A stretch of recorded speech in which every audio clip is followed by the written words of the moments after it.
Gumulantang sa buong Sansinukob ang pinaka-eskandalosong revelasyon na yayanig sa bawat hibla ng ating kasaysayan at tila isang higanteng tsunami na tumatama sa bawat pundasyon ng katarungan ngayong gabi.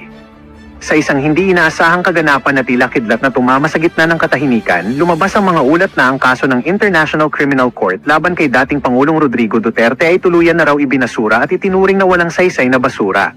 Ayon sa ating mga espiyang nakatago sa bawat madilim na kanto ng Hague, huling-huli sa kamera ang panginginig ng mga internasyonal na hukom habang ang mga dokumentong selyado ng kapangyarihan ay isa-isang nilalamon ng apoy upang itago ang katotohanang walang sino man ang makakagapi sa bagsik ng agila mula sa Davao.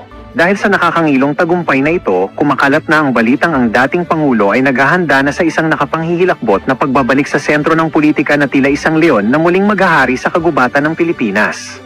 Ayon sa mga saksing nasa loob mismo ng mga selyadong silid, tila tumigil ang pag-ikot ng mundo nang makita ang mga matitinding ebidensya na nagpapatunay na ang lahat ng paratang ay bahagi lamang ng isang madilim na sabwata na ngayon ay tuluyan ng gumuho sa harap ng sambayanan.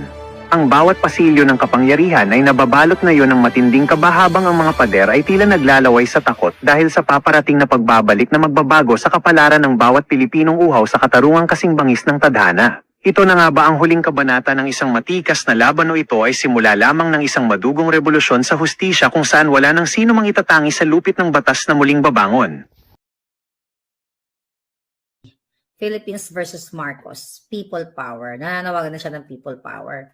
So I just don't know, no, dito sa mga ano natin, mga support na mga armed forces of the Philippines, mga men and women in uniform. So hindi pa natin alam kung kailan sila kikilos. Dahil syempre ang press release ni Teodoro, mga kababayan, na intact, okay, ang military daw ay yung ang kanilang support dito sa administrasyon ni Bangag. Tapos recently, parang ilang percent yun yung sinasabi nila na yung trust rating ni Bangag tumaas daw. Was it 16%? Na-scan ko lang kanina. Whatever percent. Pero yan ay kasinungalingan. Kasinungalingan yan na tumaas ang tawag dito, ang kanyang trust rating. Yan po ay bayad na naman ni Bangag yan para linlangin kayo. Okay? So, talamak, ang kalamidad, bagyo, lindol, mga negosyante, pinaggugurgur, ino-hold up. Recently, may nanalo na namang 56 million na jackpot dyan sa Quezon City. O, baka aliado na naman nila yan dahil hindi pa rin tapos ang investigation dyan sa maanomalyang loto na yan na dinaya kayo, di ba? Saan kayo tutungo? Lahat magnanakaw sila, mga palangga. Balik tayo kay Ralph Tulfo na pinag-uusapan pa rin. Na siya daw ay kinastigo ni Ben Tulfo, pero dapat yan tanggalin. Para talagang maniwala tayo, tanggalin niya mga hayop na ito sa ginagawa nila dyan sa Congress sa paglulustay ng pera ng bayan. Balitang showbiz. Di ba? Nanawagan tayo kay Alexa Miro na mag-tell all siya dito. Baka marami siyang ebidensya na sumisinghot itong yung ex niya. At ngayon, pinapormahan-pormahan daw itong artistang si Alcantara. Sino yun? Aileen? Ano pangalan nun? Ano pangalan ng artista? Kailin. Okay, Kailin Alcantara. Nako, Kailin. Huwag ka na pumatol sa pamilyang magnanakaw, madadamay ka lang. Alright? So far, ito po ang nangyayari sa ating bayan. Hi, Liz Vergara. How are you? Okay? Yung Okta, wala ng credibility, mag-survey obvious na dinidiktahan. Wala na talaga. Hindi, mga kababayan, sabi ni Penny, sana talaga mag-rally ulit. Intact ang AFP dahil intact kasi dahil bayad sila. Tandaan, mga tumutol sa pagawin ni PRRD, Aquino Ontiveros Pangilinan. Okay. Mga kababayan, alam niyo, I have to show you something. Okay. I think ito. Okay. Alam mo, balikan natin yung eksena, no? Okay. I hope napanood niyo ito. Napanood niyo na ba ito sa Napanood niyo ba ito sa Boljakan? Okay. Alam niyo, itong yung nakaguluhan kahapon dyan, kahapon o the other day, may share lang ako sa inyo. yung sa dahig. Kasi 'di ba, binubuli-buli ng mga walang hiya itong si Den. Okay? Ngayon, i-share ko lang sa inyo. Ito pa lang si Den, mga kababayan. Actually, hindi ko ito napanood nung time na yun. Siguro busy-busy ako. Di ba, binuli-buli nila ng mga Team Alpotera. Gusto ko lang ipakita sa iyo. Si Din pala, Den. Okay, may Din kasi tayo at may Den din tayo. Panoorin niyo muna to. Where are you from and where are you affiliated to? Reuters. Reuters. Okay, interview me now. Go. Reuters, ha? Hindi Reuters. Kung magdunong-dunungan ka lang naman, dapat alamin mo muna yung tamang pagbigkas kasi perfect kayo, di ba? Nagtalita-nilunuhan kayo. O, hindi nyo alam ang tamang bigkas ng Reuters. Kung writer ka,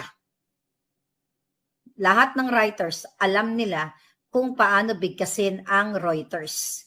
Kasi nung college ako, yan mga pagbibigkas dyan sa mga newspaper na yan, na mga mahirap bigkasin, yan ay inaaral din namin.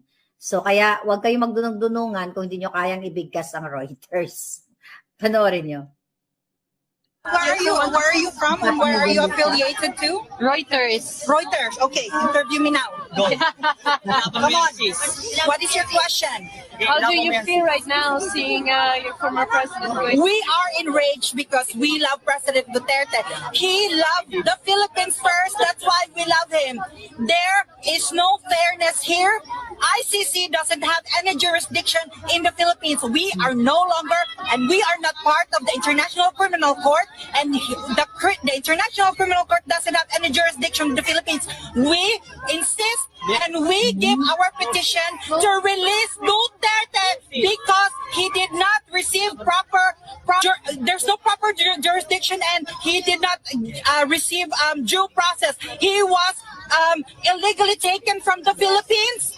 They kidnapped him going here in the Netherlands. That is not how you were saying we should follow the rule of law, but the ICC themselves, they're not following the rules to give him due process. We are crying for due process for President Rodrigo Roa Duterte.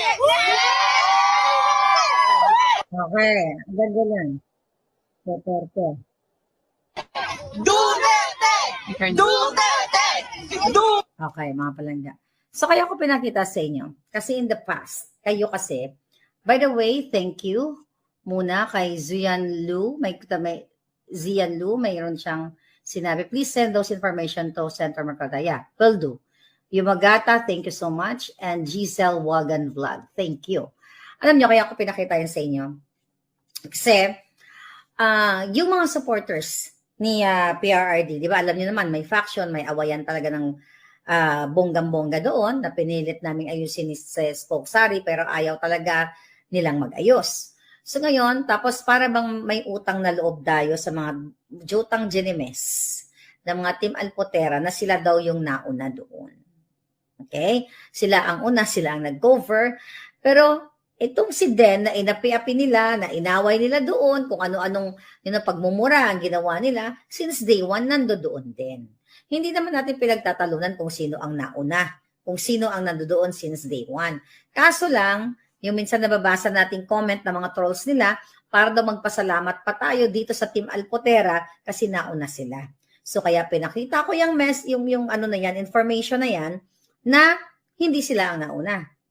Si Den nandoon na. Pero hindi siya nagbidabidahan. Okay? Hindi siya nagbidabidahan. Hindi siya nag-vlog, hindi niya ginamit yung opportunity na yon kasi hindi naman daw siya vlogger, hindi niya naman intention mag-vlog. Tapos sa kabila naman ng kahit hindi siya nagba-vlog, kasama siya lagi sa event na nagpaplano, nag-host siya and everything.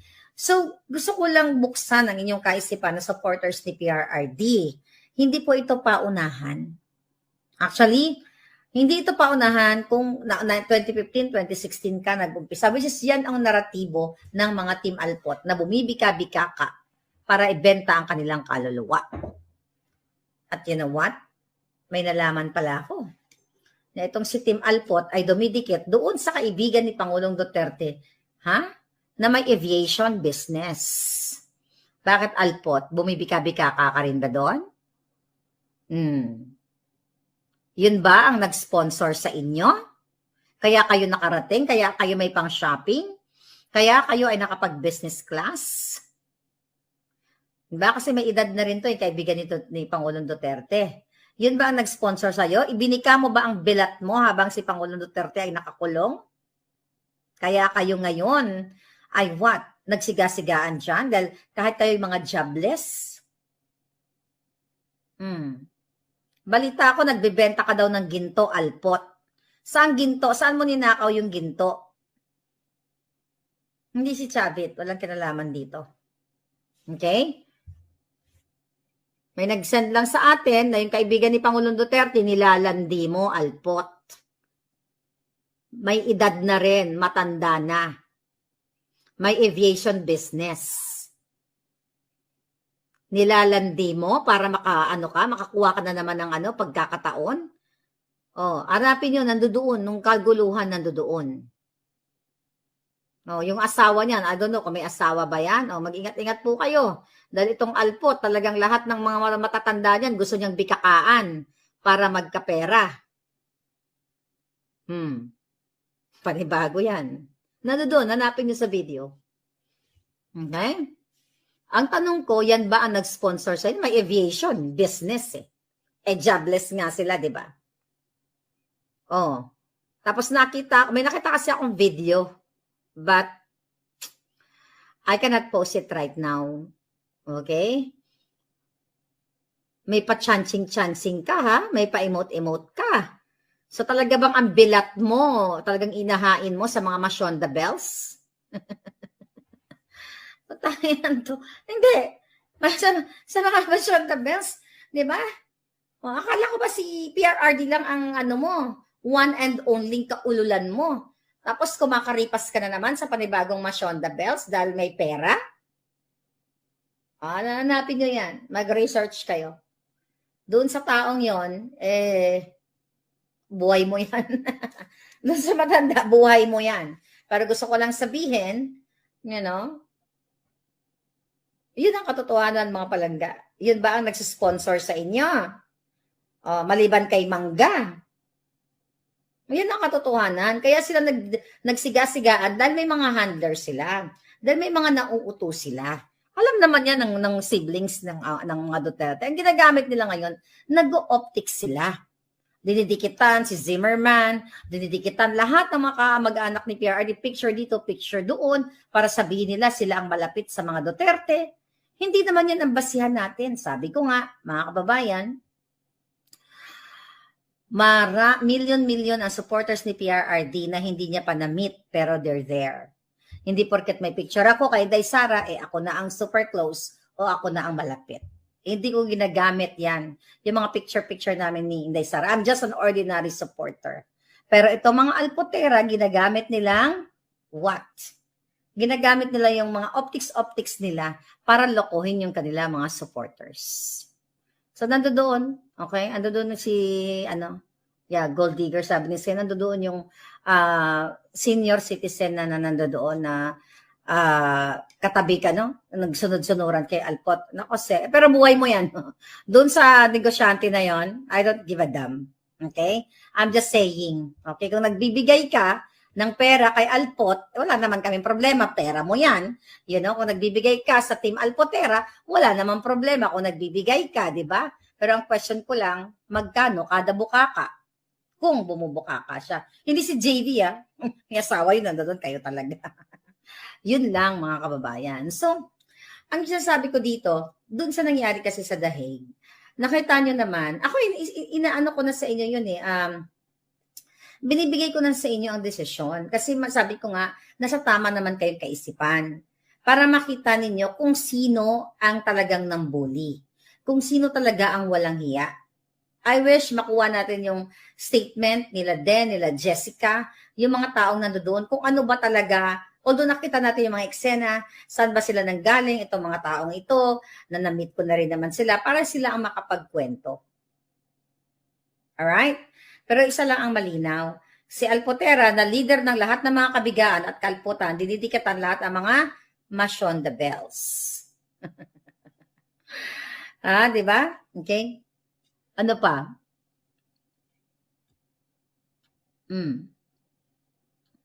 Bitayin si Martin at ko. Sabi ko nga palangga, lahat ng angka nila, kung pwedeng gurgurin, kung may batas tayo na lahat ng angka nila ay, magurgur. Parang katulad sa China, di ba? Recently, ang China, meron silang government official na bibitayin. So, dapat ganun sa atin. Lahat magnakaw, bitay ka agad, gurgurin silang lahat. Siguro maging happy ang buhay natin, sa Pilipinas. Hi, Donato Marcelino. Daho yung thunders na nilalandi ni Alpots. Ewan ko palangga, may nagsend lang sa akin. Kaya sabi ko, grabe talaga to si Alpot, Dinidikat-dikatan niya yung mga kaibigan ni PRRD. Matagal na raw to kaibigan ni PRRD. Basta may aviation chuba-chuchu. Marami namang kaibigan si PRRD na may mga aviation company. Itong si Alpot nga alap-apon, talagang iba. Talagang ang puhunan niya, bilat niya. Hindi nahiya sa mga anak, Isang tosena ng anak mo dahil hindi ka pa nahiya. Di ba, iniiwanan mo yung mga anak mo. Gusto mo mag-alpot-alpot dyan sa dahig. Gutesa nasa kampo ng Marines. Talaga? Nandoon ba? Kung sino sinetch ito, di malaman natin sooner. Basta magmasid kayo dyan sa dahig, Magmasid kayo sa dahig kung sino dinidikitan niyang matanda. Kasi ang hilig pala talaga niya sa matandang may pera at may mga negosyo. Diba? Imagine mo, papakita yung ni PRRD. Alpot gid, sabi ni Marie Basco. Well, buhay niya yan. Pero ang problema kasi, gumagawa sila ng kaguluhan dyan sa dahig. Nagbidabidahan sila, diba? Dahil may mga sponsor sila, meron silang Amy Marcos. Kaya nga, diba, inaway nila, talaga pinrevoke nila si Den, dahil nga yung grupo nila din, dahil naloka sila, dahil may mga Marcos signage, itong sila din. Ever since, maisog time, DDS na sila, 2016 pa lang.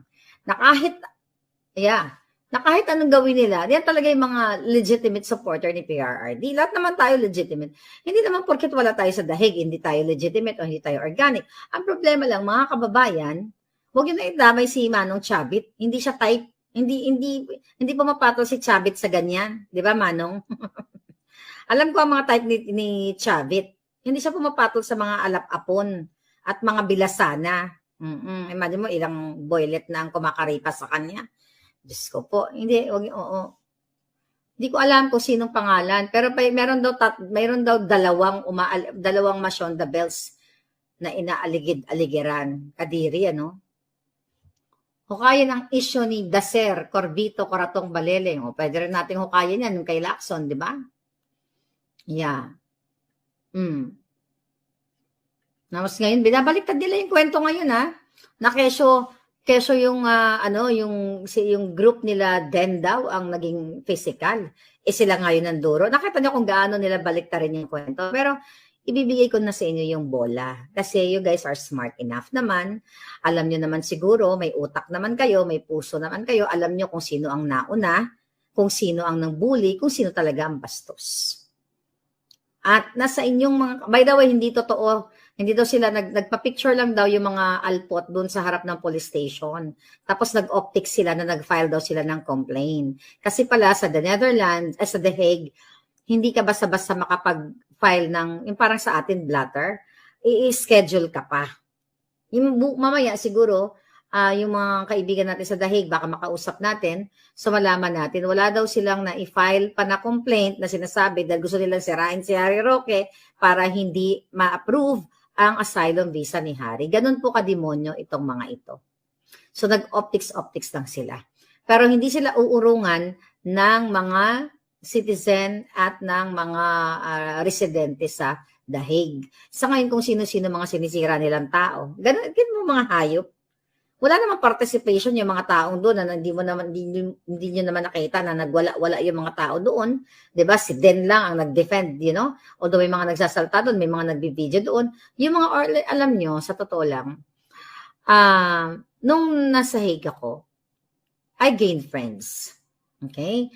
Lahat ng mga taon, whether sila ay mababa lang yung kanilang trabaho, hindi sila nakapag-aral, mga ganyan, ganun-ganon. But I treated them equal. Kasi ano man ipagmamalaki natin? Hindi naman ako nag-i-emote na, excuse me, who are you? Well, I'm Maharlika. Hindi naman tayo nagaganon-ganon. Wala pong effect ang followers, yung followers natin, o kung matagal ka na, hindi ganyan ang sukatan ng buhay. Na magbida-bidahan ka dahil Duterte supporter ka, then nagba-viral yung mga videos mo, tapos mag-feeling ako doon. I don't do that. Ako, ever since, hindi pumasok sa utak ko yung mga viral-viral na yan. Sila pumasok na lahat ang hangin sa utak nila. Well, apekto yan ng anesthesia, no? Kasi 'di ba sabi nga ni Zidar Agos, yung mga retoke kasi pag nasobrahan ka, pag nasobrahan ka sa anesthesia, pwede ka mabuang, 'di ba? Lalo na kung pumasok sa nagmali ang pinasukan. Right? Ngayon, mga kapalangga, palamura po talaga ang dalawang akla. Alam mo, okay lang naman magmura. Pero kung mumurahin mo si Marcos Jr. at si putang inang Aiming Bangag, di ba? Babalo, sila magkapatid, matutuwa tayo. Pero ayaw nga nila murahin, kaya nga sila nagalit kay Den kasi feeling nila, hinijack daw ni Den yung event nung Friday. Hindi yung nakaraan na nag-away sila. Ang hijacking kasi, once you say hinijack mo, nagbidabidahan ka doon, tapos nagsigaw-sigaw doon si Den, kunwari, ng Marcos kami. Hindi naman yun ang sinigaw, hindi yun hijacking. Nagpakita lang siya ng support, nagdala siya ng Marcos resign, nagdala siya ng flag, nagpakita siya ng suporta, hindi siya nag-hijack. Well, ganun sila kagaling mambaliktad. Kaya nasa inyo na yan, mga kababayan. Nasa inyo na, pinresent na natin, at I hope makausap natin yung ating mga palangga, ng mga taga-Dahig, para makapagpaliwanag sila. Bibigyan ko sila ng platform dito sa ating page. And also, Team Alindog, Edwin Homora, Yumi, Channel 167, Rudy Bolilit, lahat kayo dyan ay, if you want to interview these people, I will connect them to you. Okay? Para marinig yung boses nila. Kasi hindi sila mga vloggers eh. They just started their page. Sabi ko nga, gumawa kayo ng page para makapag-ere kayo ng insong sentimiento. Hindi yung kinakaya-kaya lang nila kayo. Di ba? Anyway, mga kababayan, kung nayabangan kayo sa kanila at nakita nyo mga asshole sila, then don't waste your time sa mga taong ito. Basta tayo, intact pa rin yung ating suporta kay PRRD. Ang wish natin na makauwi na siya as soon as possible. Ako, ipagpapatuloy ko yung mga expose natin, katulad ngayon, nakita nyo, bonggang-bongga yung expose natin ng first part, di ba? Okay. Charlene Yumol. Okay. Ay, Charlene! Ikaw ba to, Charlene? Nakikwento ba? Si Charlene yung dinuro-duro ni nung naka-blue. I'll tell you about these people. Charlene and Jason. Sabi ko nga, people come and go, sa buhay natin. Nung nasa higa ko, sabi ko nga, ang dami kong na-meet. Hindi ko kayo lahat matatandaan. Pero, pag nagkita ulit tayo, lalo na kung pumunta ako sa bahay niyo, matatandaan ko kayo. Pero sa everyday, nakakalimutan ko sa dami ng mga pinaglalaban natin. Si Charlene, I like alam nyo yan, yung love story ninyo, hindi ko makalimutan yon. Love story to ni Jason, yung pagtrato mo sa amin, na kahit na sinurprise namin kayo, doon sa bahay ninyo, na tumawag kami, pwede ba kami makikapi dyan, di ba? So, tinanggap nyo kami. I appreciate that so much. Hindi ko yan makalimutan. Kaya nung nakita kita, Charlene, na dinuro-duro, hindi ka kita agad na-recognize. Kasi ang daming tao, di ba? Kaya nga nag-asa ko, sabi ko, si Charlene ba? Yun ba yung pinuntahan namin sa bahay nila? At nakita ko kung paano ka babuyin. So, i-pursue mo yan, Charlene, at any husband, okay? Any husband sa mundong ito ay gagawin